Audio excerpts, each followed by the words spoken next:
Análisis de la crisis de Crimea del año 2014 por Reinaldo José Plata Gómez para la materia de Política Exterior Comparada de la Universidad Militar Nueva Granada.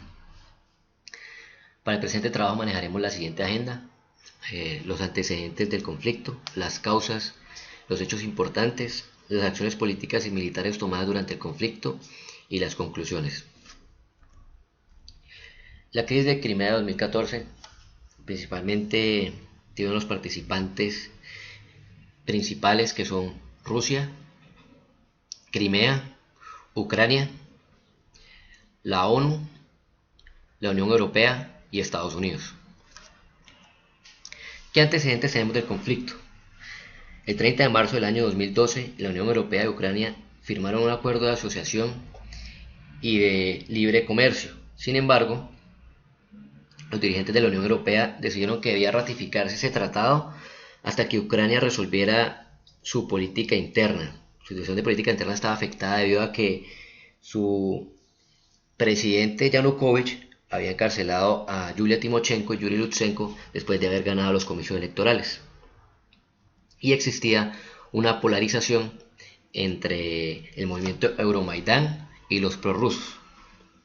Asimismo, tenemos que existe o ha existido una presencia histórica de tropas rusas desde 1973 en la península de Crimea, debido a que en ese punto estratégico se encuentra el 70% de la flota del Mar Negro de Rusia. Adicional a ello, la población de Crimea está compuesta por un 59% de rusos étnicos, quienes tienen una inclinación pronunciada hacia la adhesión de Crimea a Rusia. La presencia histórica de tropas rusas también se da por un acuerdo de arrendamiento de Rusia con Ucrania, donde por tener ahí la base decide arrendarle ese espacio estratégico por 100 millones de dólares anuales. Un contrato que iba básicamente, o un acuerdo hasta el 2042. Pasamos a las causas inmediatas del conflicto.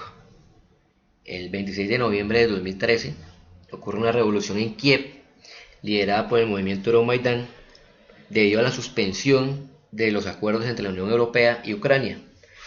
El acuerdo de libre comercio y asociación que se ve suspendido debido a que Yanukovych no se encontraba de acuerdo con estas políticas, aparte de otros diferentes intereses que existían en ese entonces, por lo cual deciden realizar un golpe de estado a Yanukovych el 22 de febrero de 2014. El Euromaidán monta como dirigente un nuevo presidente, a Oleksandr Turchinov. Este nuevo gobierno no es reconocido por Rusia, por lo cual lo ve ilegítimo y sigue diciendo que el legítimo gobernante es Yanukovych. Existe también una intención de Vladimir Putin de anexar Crimea a Rusia por motivos estratégicos. Hay una oposición al movimiento Euromaidán por parte de los prorrusos que se encuentran en Crimea y en Sebastopol. Existe la intención unilateral de independizarse Crimea y Sebastopol, y hay una movilización de tropas rusas hacia Crimea.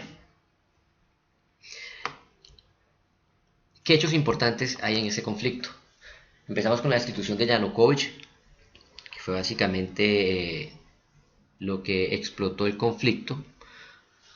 Ahí fue donde empezaron las manifestaciones en Sebastopol y en Crimea, manifestaciones violentas, donde básicamente los prorrusos se tomaban consejos de ministros, aeropuertos en Crimea, empezaron a haber diferentes atentados, lucha con la fuerza pública de Ucrania.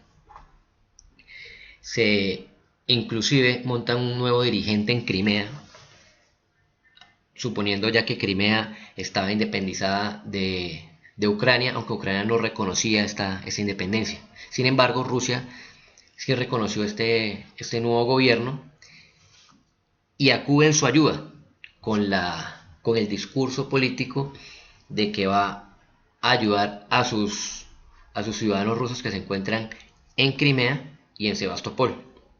Igualmente decide reforzar la seguridad de la base que se encuentra en ese momento en la península de Crimea para motivos de seguridad, por la inestabilidad que en ese momento se manejaba en Ucrania. Hay un referéndum en Crimea donde se gana por casi un 95% o más para la adhesión de Crimea y Sebastopol hacia Rusia. Consecuencia de ello, ocurre una adhesión de Crimea a Rusia reconocida por Rusia y una intervención constante Rusia hasta que se pacifique el conflicto. Hacia casi finales del conflicto, ya cuando llega a un acuerdo con la ONU, con la Unión Europea, con Ucrania, para ya desmovilizar las tropas de Crimea y mantener ese espacio libre de la intervención rusa. Las acciones políticas y militares. Durante el conflicto, los diferentes participantes, por decirlo así, toman unas acciones políticas y militares importantes. Rusia, por su parte, toma unas acciones militares donde pues, es básicamente el apoyo hacia Crimea, el refuerzo de tropas rusas en ese espacio, la toma de diferentes bases de Ucrania. En la parte política, junto con Estados Unidos, se realizaron varias discusiones donde Estados Unidos, junto con varios países de la Unión Europea, le dieron advertencia para que no interviniera en Ucrania porque estaba violando los derechos humanos y los tratados que estaban acordados en diferentes conferencias en las Naciones Unidas.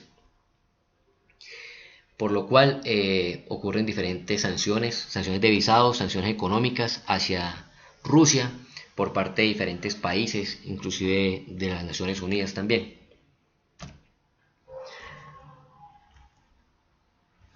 En conclusión, podemos ver cómo un problema que estaba entre Ucrania y Crimea se internacionaliza metiendo a Rusia, que era un agente externo que tenía unos intereses políticos, militares y estratégicos para que Crimea se adhiriera a él y poder seguir manteniendo ese control que tenía en el Mar Negro y en esa península. Aparte que fortalecía su clase de mandato y se alejaba un poco del capitalismo. ¿Sabe? Cuando Estados Unidos, a pesar de que haya movilizado tropas, un portaaviones y una fragata cerca al Mar Negro, diciendo que estaba defendiendo los diferentes intereses de los aliados, no interfirió nunca en el conflicto de manera militar, aunque se lo haya pedido Ucrania. Le pidió inteligencia, le pidió apoyo, pero Estados Unidos nunca se metió ahí. Rusia, por su parte, evadió todas las advertencias que le hizo la Unión Europea y los demás países y se metió de lleno en el conflicto, teniendo como consecuencia la independencia de Crimea, la adhesión de Crimea a Rusia, manteniendo sus intereses políticos y económicos y estratégicos en la zona. Básicamente eso fue lo que sucedió en este conflicto, donde vemos la participación de diferentes agentes externos, donde cambian diferentes políticas externas de todos los países por un conflicto doméstico que se volvió internacional. Gracias.